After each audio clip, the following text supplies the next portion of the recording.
आज हम सब क्या पढ़ रहे हैं यहाँ पे? सुदामा। और इसके लिखने वाले कौन है? नरोत्तम दास। भूल गए आप लोग? नरोत्तम दास।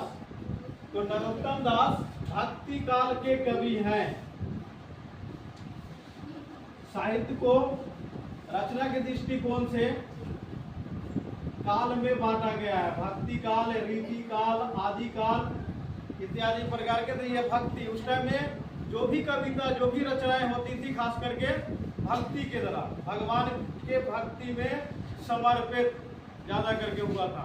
तो ये भक्ति काल के कवि हैं कौन? नरोत्तम दास। तो इन्होंने कृष्ण और सुदामा के बीच में जो दोस्ती है उसका व्याख्यान किया है अपनी ये रचना में।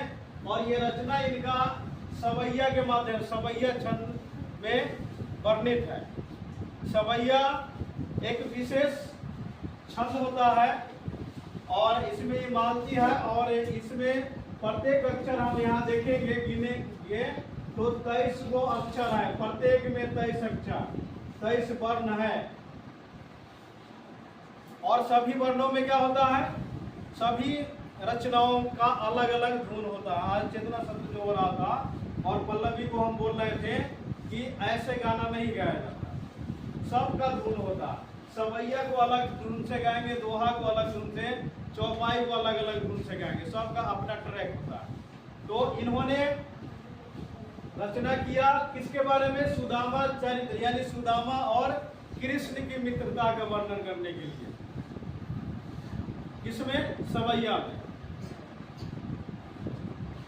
तो यहाँ आने से पहले हम लोग एक और गाना याद होगा, कौन सा गाना है?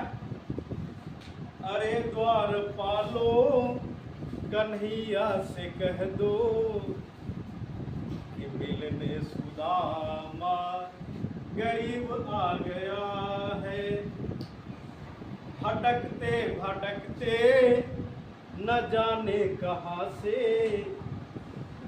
तुम्हारे महल के करीब आ गया है। तो यहाँ देखिए नरोत्तम दास भी यही बोल रहे हैं। शीश पगाना झोगा तन में प्रभु, जाने को आही बसे के ही ग्रामा। सवैया का अपना धुन होता है, इसी धुन में गाना है। होती फटी सी लती दुपटी और पाए उपानह को नहीं सामा। द्वार खरो तुझ दुर्बल एक, रहियो चकिसो वसुधा अभिरामा। पूछत दीन दयाल को धाम, बतावत अपनो नाम सुदामा। ये ब्रज की भाषा में लिखा हुआ है और ब्रज की भाषा बहुत मधुर भाषा है, बहुत मधुर भाषा है। उस भाषा में लिखा हुआ शीश मतलब सिर, माथा, और पगा, पगा मतलब पगड़ी, और न मतलब नहीं। तो ये नहीं दोनों के लिए आया है, पगा के लिए और झगा के लिए भी। कि क्या नहीं है? पगड़ी नहीं है, और झगा मतलब कुर्ता। कुर्ता अगर है भी तो ठीक ठाक है ही नहीं, वो ढीला ढाला है, तन में झगा। प्रभु ये बात द्वारपाल जाता है कहने के लिए कृष्ण जी को कि हे प्रभु, इस ढंग से भी बोल सकता है और ऐसे भी दरबार का भाषा होता है कि महाराज की जय हो। तो महाराज कहते हैं बोलो द्वारपाल क्या बात है।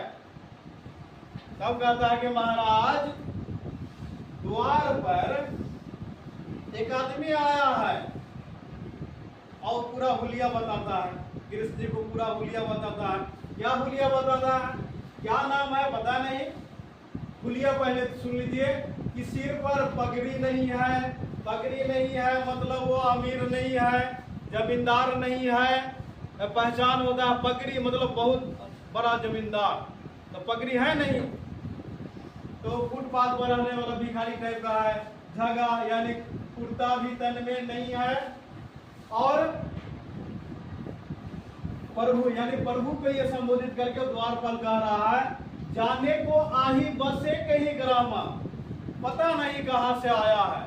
कहीं जा रहा था, कहीं से आया है, कहीं उसको जाना है, कहाँ से आया पता नहीं, जाएगा कहाँ वो पता नहीं, किस गांव का वो रहने वाला है, जाही बसे के ही ग्राम में किस गांव का वो रहने वाला है ये भी पता नहीं है।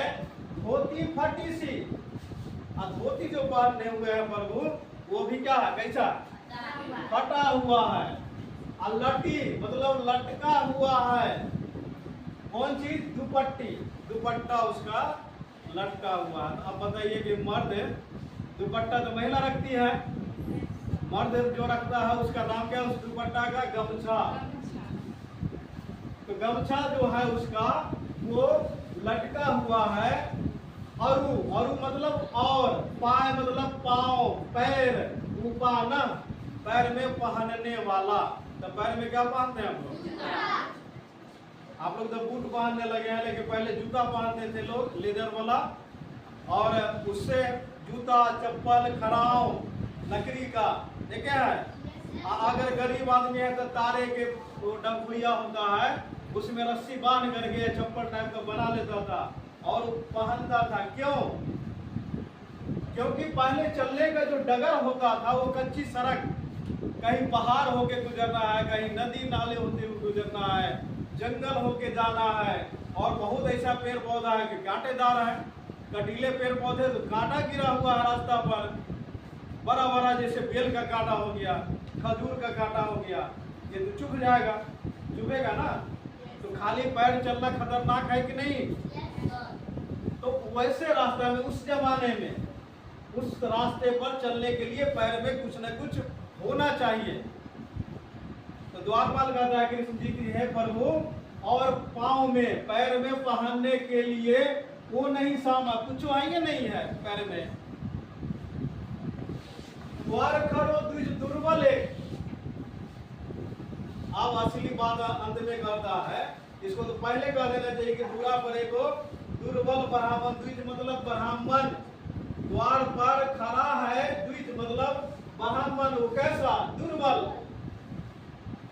कै गो है, तो एक गो है, रहियो मतलब रह रहा है, चकिसो चकित हो रहा है, वसुधा अभिरामा, वसुधा को देखकर, वसुधा मतलब धरती, और यहाँ वसुधा का संदर्भ आया है द्वारिका नगरी, वसुधा मतलब द्वारका नगर, नगर की सुंदरता को देख करके वो क्या हो रहा है, चकित हो रहा है।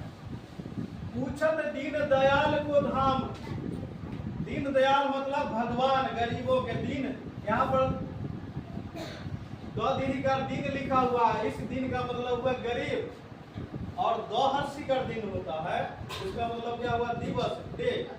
यहाँ दीन है, एक हुआ दिन, ये क्या लिखा हुआ है, दिन, और ये क्या है, इसको क्या पढ़ेंगे, दिन, ये दिन और ये दीन, एक की मात्रा डबल दीर्घ का है, दीन, और ये क्या है, दिन, दिन, दिन, फर्क है। तो इस दिन का मतलब हुआ गरीब। तो दीन दयाल, गरीब को कौन देखता है, गरीब को तो सब लाभ से लतिया देता है कीड़ा मकोड़ा की तरह। तो कौन इज्जत करता है गरीब के साथ भी, एकदम बराबरी का इज्जत कौन करता है, और जो करता है वही भगवान है। तो कृष्ण जी की उपमा दिया जा रहा है कि कृष्ण जी दीन दयाल, दीन दयाल यानी दीन पर दया दिखाने वाले। नहीं तो दूसरा आदमी क्या करेगा, कहेगा कि दया दिखा रहा है, लेकिन फिर कुर्सी गंदा कर देगा, उधर एक गिलास में पानी पिएगा, तो क्या पिएगा, रे कितना होगा, खाना खा लो भर पे। वो दया भी दिखा रहा है और ठीक दुत्कार भी रहा, लेकिन भगवान ऐसा नहीं करते। वो क्या कहते, दीन पर दया दिखाने वाले इतने बड़े दयालु भगवान होते हैं, इनको यही प्यारा। तो क्या पूछता है कि दीन दयाल को धाम, धाम मतलब महल, दीन दयाल यानी कृष्ण जी के महल का पता वो पूछ रहा है। और बतावत आपनो, आपनो मतलब अपना, बतावत मतलब बता रहा है अपना नाम सुदामा।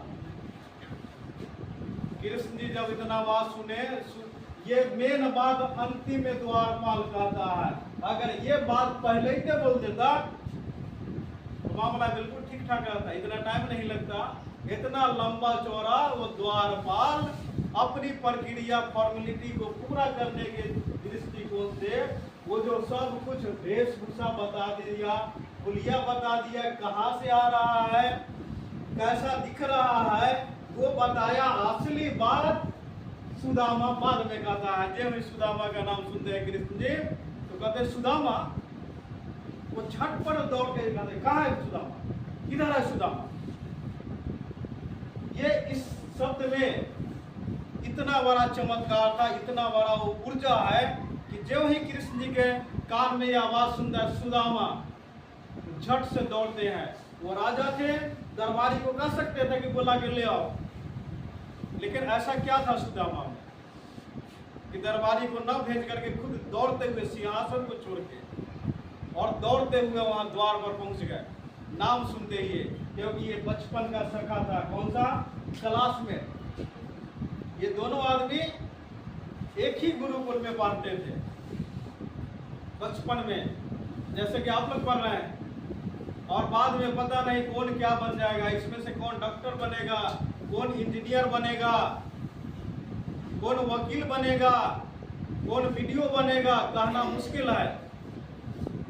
और सबका पता बदल जाएगा। एक गांव में रहोगे, डॉक्टर साहब अपने गांव में आएंगे तो वकील साहब छुट्टी नहीं देगा ऑफिस। जज साहब का कोर्ट चल रहा है, उनको छुट्टी नहीं मिल रहा है। कोई आर्मी में रहेगा, वो बॉर्डर पर है, उसको छुट्टी नहीं मिलेगा। सब एक बार नहीं आ सकता है, बहुत दुर्लभ हो जाता है एक दूसरे को देखने के लिए। और अभी क्या है, रात दिन घर तक वो उसके घर पर चल जाएगा, वो उसके घर पे चला जाएगा। इतना दोस्ती है।